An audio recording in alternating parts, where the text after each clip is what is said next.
Hi boys and girls, welcome to episode 20 of the Celtic Minded podcast. I'm Frank and he's Tommy. Frank, I'm sorry, but there's only one way that we can start today's show, and it's with a wee song. Champions again, ole ole. Champions again, ole ole. Champions again, champions again. Champions again, ole ole. Absolutely brilliant. What an achievement. Frank, come on. 25 points we finished behind the Rangers last season, and all of their fan base at the start of this season, they thought it was simple. They thought it was straightforward. They thought it would happen just like night follows day. But we've got to remind them, retaining the championship isn't for everyone. We've taken it back. It's back to where it belongs. Yeah, and it's incredible that 25 points behind Rangers last year.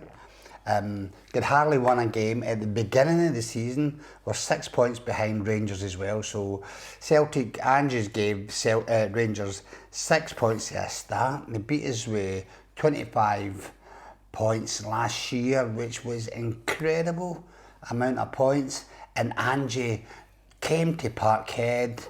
Nobody knew him. He came from the other side of the world, and he came and has won the title with a game to go. I gave Celtic no chance. After the first few games, I said he's going to take the guy 2 or 3 years to get this team moving, maybe 2 years to win a league. He's won the league, and he's not just won the league, he's won the league with Celtic playing brilliant football, and that's been amazing. Well, I think the theme of today's podcast is going to be congratulations to Ange and celebrating Ange.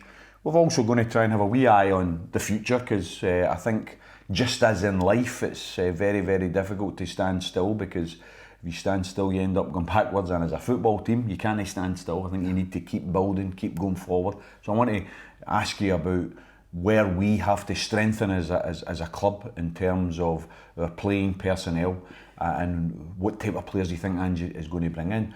But I've got to say, if you look at this century, Frank, you know, we're 22 years into a new century, and in those 22 years, Frank, Celtic have won the league now 16 years out of those 22. I was looking at some stats the other day. In our 134-year history, we've won 113 major trophies, and 31% of them have been in this century. In the last 11 years, we've not just won 10 league championships, but we've won a quadruple treble. Incredible. I mean, it's the reason it was never done is because it's so difficult, and we're now a league and cup double. This is the century to be a Celtic supporter. Oh, there's no doubt about that. And the thing about it is, this is Ange just started. I would give Ange still another 2 or 3 years to get this team right. The way it's okay getting a team, all the players that you want in the team, but you've got to get the players playing with each other, knowing what each other does, what runs they make and what they do. Can they make that pass? Just like Kyogo's doing a lot of runs just now. But I just think we've not got the players there to pass the balls where Kyogo's running into. Maeda's making good runs, but they're not receiving the pass. Where I had Danny McGrain, Paul McStay, David Provan, they would know my runs and they would play the balls in, and I scored a lot of goals from that. So whatever team he gets next year, he's got to try and keep that team so the team knows what each other's doing. But I do think there's a space for a good midfield player there that can play the ball in behind, because Celtic are definitely making a lot of energy up front, and they're making a lot of runs, and a lot of times they're not getting the ball. See, when that happens, you know, the forwards go, what's the sense of making the runs if I'm not getting the pass? So I think that's his number one priority. The guys that can put the ball, the wee passes in behind defences, that's so important. Frank, I was reminded in preparation for today's show, because I know you don't think I do any preparation, but I do try and do a wee bit of preparation. I was reminded of a headline, the British Biased Corporation, as I like to call it, the BBC headline in the sports department on the 20th of September of last year. And it was, Celtic make worst league start in 23 years. And then they posed the question, what's going on? And they go on to make the point that the worst start to a league season in 23 years, no domestic away wins in 7 months, 6 losses out of 7 on the road in all competitions this season, a 4th defeat in 5 games. The statistics do not make pleasant reading for Celtic manager Ange Postecoglou, with the 1-0 reverse at Livingston leaving his side languishing in 6th place after 6 Premiership games. That statistic is what makes today so beautiful, isn't it? Because we came, it wasn't just that we were 25 points behind the Rangers at the end of last season. We start this season, and after 6 games, we're 6th in the league, and everybody had written us off. And you remember some of the so-called journalists were talking about Ange will be gone by Christmas. Some of the Rangers fans were saying, "Oh, we'll win this league and it'll be a pack of cards. Celtic will fall like a pack of cards." Well, I'm afraid this pack of cards is still standing, and there was a few aces in that pack. And I think there's a few aces still to come as well, because, you know, what I love about Ange is he's down to earth, he's got humility, and he's an honest person, and he tells you the way it is.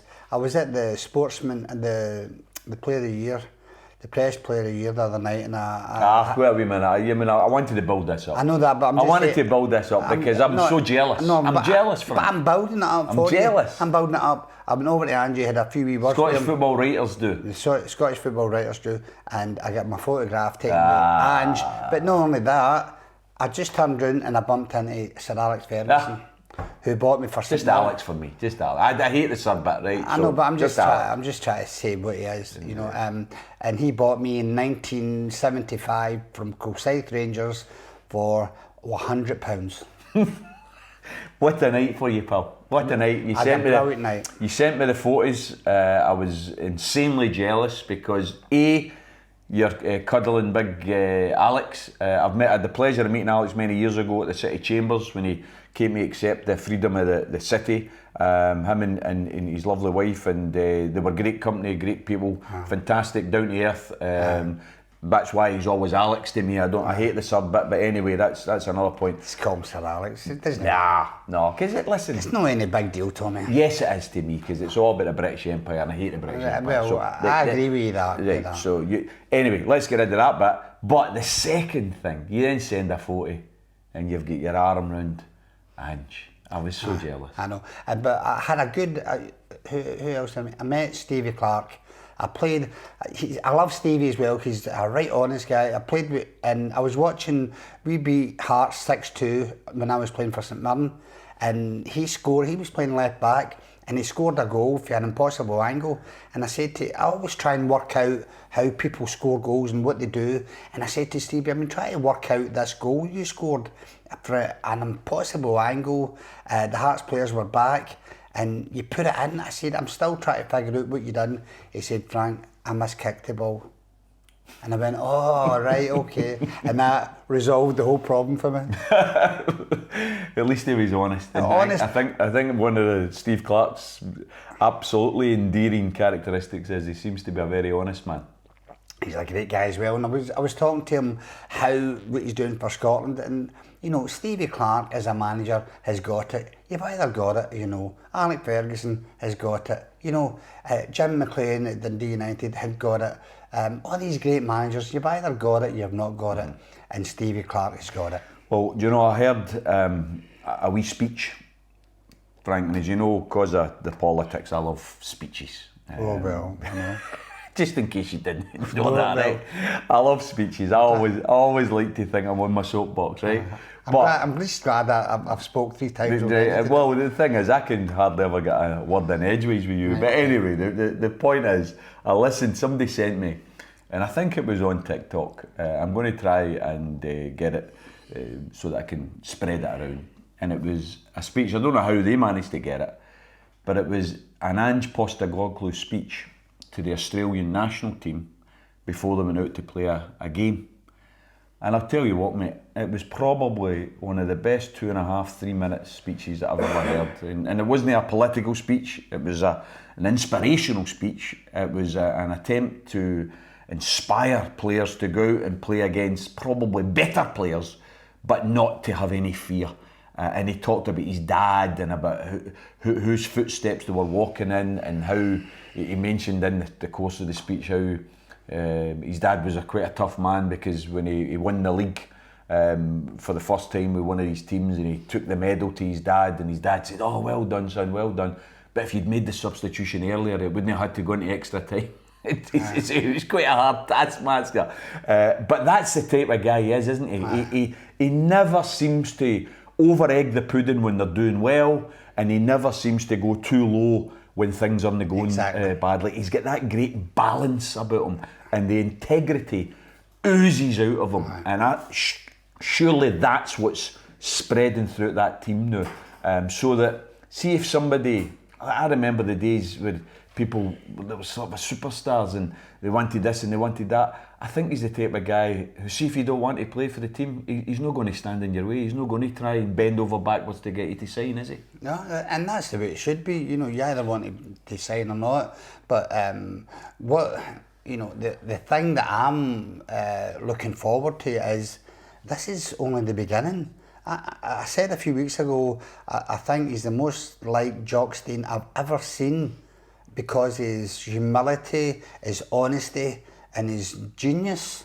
You know, to get Celtic, come in and take Celtic. You've got to remember, Celtic fans were up there and they were at Parkhead, and the police came to charge them and all that, and the place was an absolute disaster area.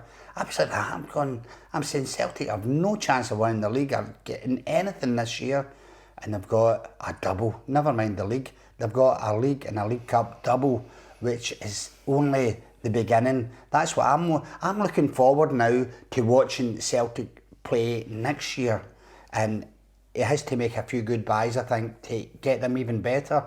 And it's just, and they've got to be better next year, because look at Rangers, they're now in a final of a European competition. I know you probably don't want to mention that. Well, I wasn't going to mention that.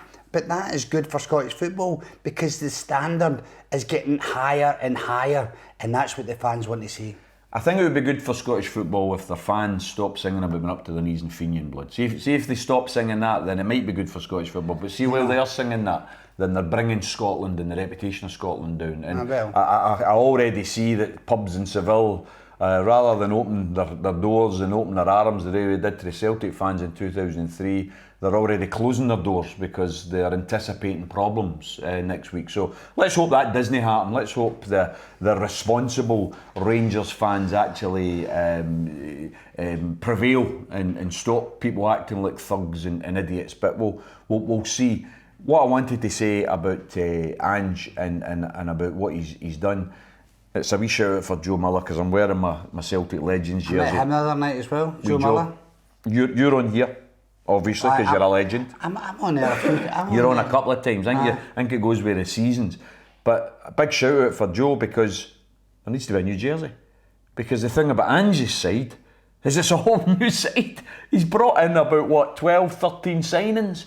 And out his starting 11 nowadays, 8 or 9 of them are his signings. So it's a whole new era for Celtic. These are new players who haven't, it's that point you made, Frank, I think it's so important about getting to know the way players play. You impress me with what you talk about, the successful Aberdeen teams, the successful Dundee United teams. They were consistent because they had the regular 11, so they all knew where each other was running, they knew each other's game. Exactly. We haven't quite got that yet because we've only had a season. But I listened to Ange talking about how he's not changed his back two very much. That's right? very important. And he says, because I like to have consistency at the back. Yeah. He says, I don't mind changing midfield and the final third. You can change and you can rotate. He says, but I don't like rotating through the middle because you need consistency. And I think what Starfelt and Vickers have brought to their game over, say, the last 12, 13 games. I mean, we're now 31 games unbeaten, by the way. 31 games unbeaten. These are guys that we were told was the worst defence and couldn't defend a cross ball and all the rest of it. And they've now shown, well, they were right, but not over the last, I'd say, 12, 14 games. I mean, I thought, personally, you and I talked about turning points. Turning point for me was the game at Ibrox. Yeah, definitely. That was when Celtic were gathering a wee bit of momentum, and after that game, they had momentum. And when they won that game, when I see a team with momentum, they very, very seldom get beat in the league, and Celtic came with it. You've got to remember, Celtic were a way behind, and they gradually clawed their way back, and then that game at Ibrox, they got momentum, and for that game, I knew they were going to win the league, because I've seen it so many times. The team with momentum usually wins the league. Well, Frank, you've talked about so far behind. We played Dundee United last night. It wasn't a classic performance. There was gaps there and there was weaknesses there. I think it was a nervous performance, if I'm honest, because I think they knew what they needed and they got it over the line. But the last time we went to play Dundee United was the 5th of December in the league. And we went there 7 points behind the Rangers, right? Now, the point is, we won 3-0. Yeah.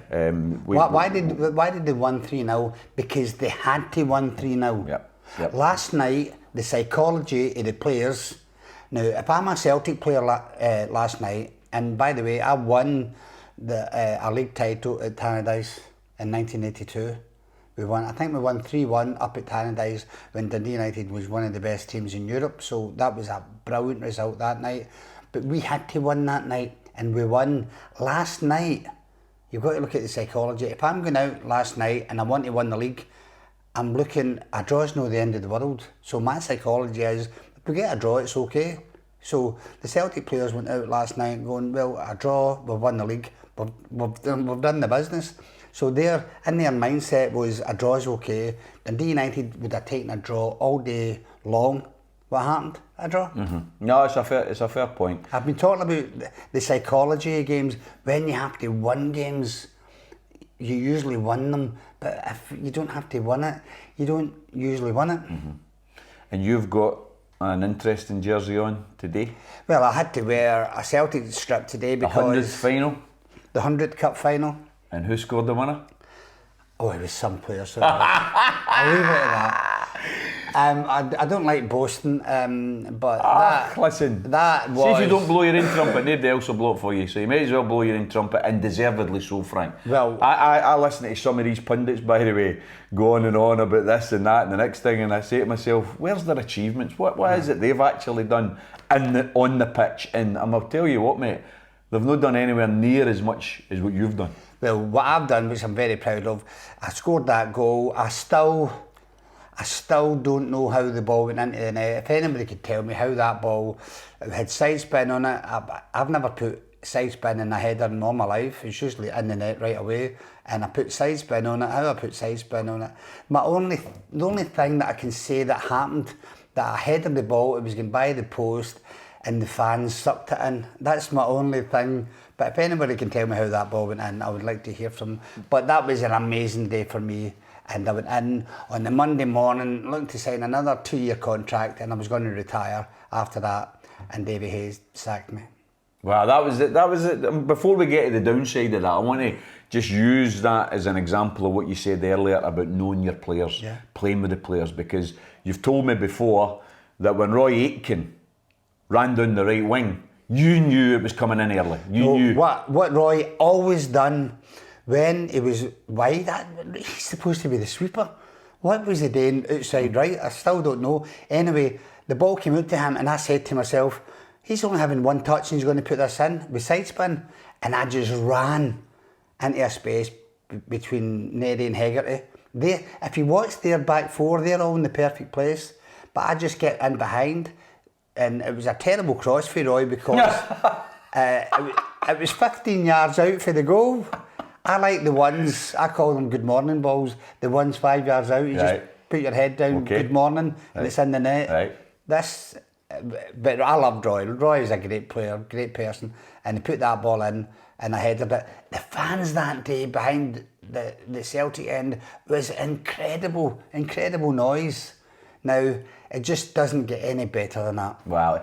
Listen, this is where it's such a pleasure to share some time with you, Frank, on the podcast, because fans like me and millions of others, we talk about Celtic, we argue about Celtic, we sing about Celtic, but very few of us can talk about having scored winning goals for Celtic. And you've scored over 100 goals for the Hoops, but not just over 100 goals. But absolutely vital goals like the cup final. It's all about timing. Davy Provin's goal that day, what a goal that is. That was the most important goal of that day, not mine. Because Davy, we had to get back in the game and we couldn't get by this Dundee United defence.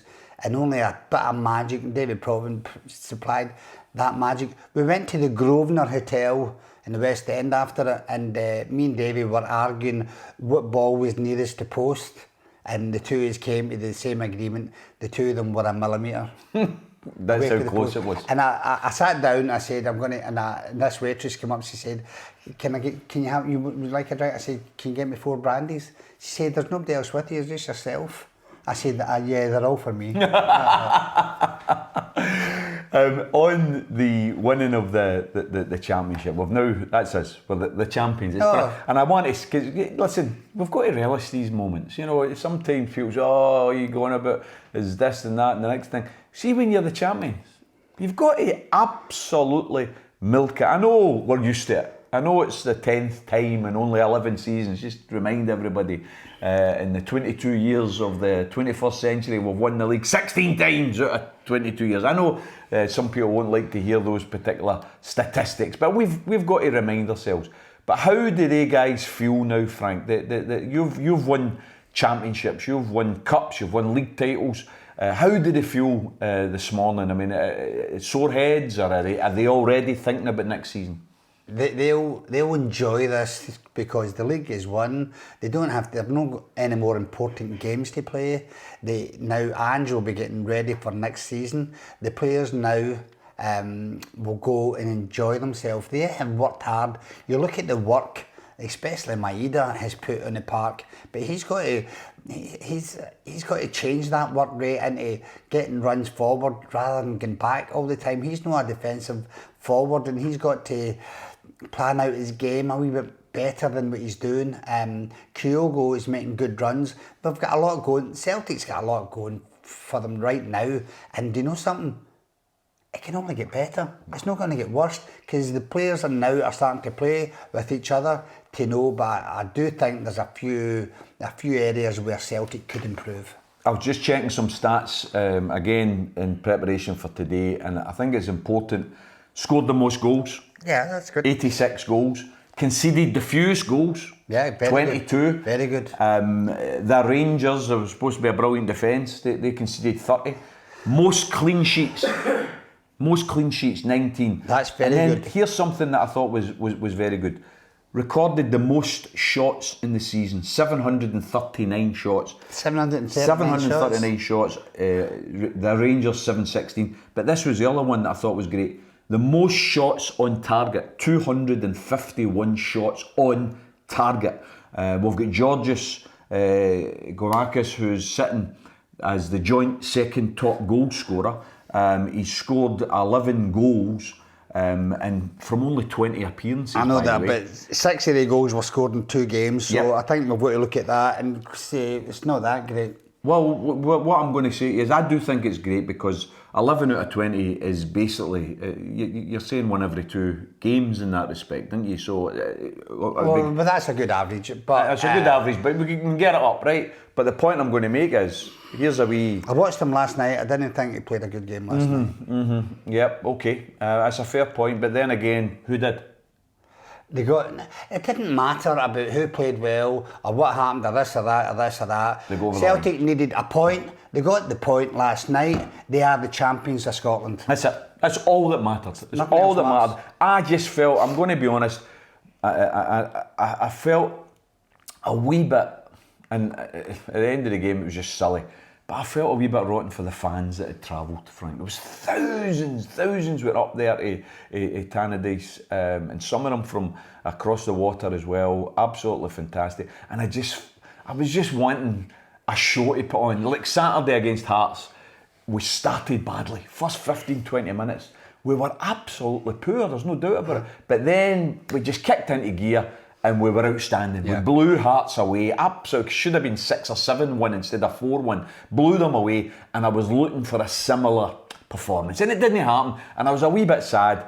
At the end, however, when you see the relief and you see how much it meant, I thought Callum, personally, we've talked about Ange so much, and deservedly so, but Callum McGregor, he has absolutely stepped up to the plate. He's taken on massive shoes in relation to Scott Brown, one of our best captains ever. Yeah. And Callum McGregor has just grown in stature and grown in his legendary status. This is the ball boy. This is a boy that was the ball boy, played for the youth teams, and now he's led us to the championship. I mean, absolutely brilliant. Yeah, I can't disagree with that. But he needs help in that midfield as well. And I think Angie will go out and get the right players. See, Angie knows what players he needs to fit into his system. I've not really worked out Angie's system, and I would love to go and just study one game and see everything he's doing, because I still don't know, and I'm good with all the different patterns and teams playing and all that, but I'm still trying to work out his pattern, what he's done, what he wants the players to do, and how hard they've got to work. But the one thing I know about his formation, that every player in the team works hard, and that's very important. Definitely. I mean, the wee shout out for Saturday, we've got Motherwell at home. They're playing well. Well, I'm not so sure. I think they've done well for the season. They've won the last 2 games. Listen. I watched their game against the Rangers recently, and I thought it was one of the worst Motherwell teams for many seasons. I mean, they played the whole second half against 10 men, and it was 1 each. They lost. Was it 3-1 or something? They lost. I mean, come on, it was a very poor performance. But from their point of view, I think the victory last night got them into Europe, so they've ticked the box as far as their target is concerned. We've all got different targets, depending on budgets, depending on what is realistic expectations. So, see if Rangers won the Europa Cup, does that mean another team from Scotland goes in? Wash your bloody mouth out with soap. What are you talking about? I'm saying, if they won, then that means another team in Scotland goes into Europe. I've always liked hot dogs. Right, Frankfurter hot dogs, I've always liked them. Right, okay. So from my point of view, we've got a situation here where Ange apparently is already strengthening. Apparently we've bid for an Iranian left back, an Iranian international, plays for Hammarby over in Sweden. I saw some comments where some commentators in the Swedish league have said he's one of the best players in their whole league. Very consistent, very good creator of chances. Good.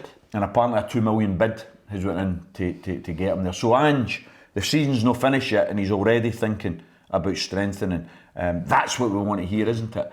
But where else? Where else do you think the team needs to be strengthened? Well, I think fullbacks. I think he's got 2 good centre halves who are playing well together. That's interesting. So you wouldn't buy another centre half? No, I would get another one. I would always have another good centre half to keep them 2 on their toes. But the reason I'm asking, Frank, is I think a lot of Celtic fans are wondering, big Julian, Big Julian was, for a while, our first choice centre-back, and some of his performances merited that. He's no appeared to be in the picture recently. Is he going to be in the picture next season, do you think? I don't know, but I think Angie's got to get another centre half. He's not been on the scene, so he's no good if he's not playing for Celtic's first team. But you need players in the second team that are putting pressure on the players in the first team. When I was down at Liverpool, that happened all the time. When I played for Liverpool reserves, that midfield was Sammy Lee, Ronnie Whelan and Kevin Sheedy, three of the best midfield players, and they were all playing for the second team. And that's why Liverpool were so good, because the first team were always under pressure to do well, and they went about winning European Cups, winning the league all the time. What we need a squad of maybe 16 right good players, and they five players keeping the pressure on the players that are no doubt about it. And that's the best way to run a football club. For me, we need another fullback, another left back. I think Juranovic, to me, is an outstanding purchase. I think he's a great player, right back. But I think we need another left back for a bit of competition. Greg Taylor has had good games recently. He's a huge fan, but I think he's had good games recently. But we need competition in there.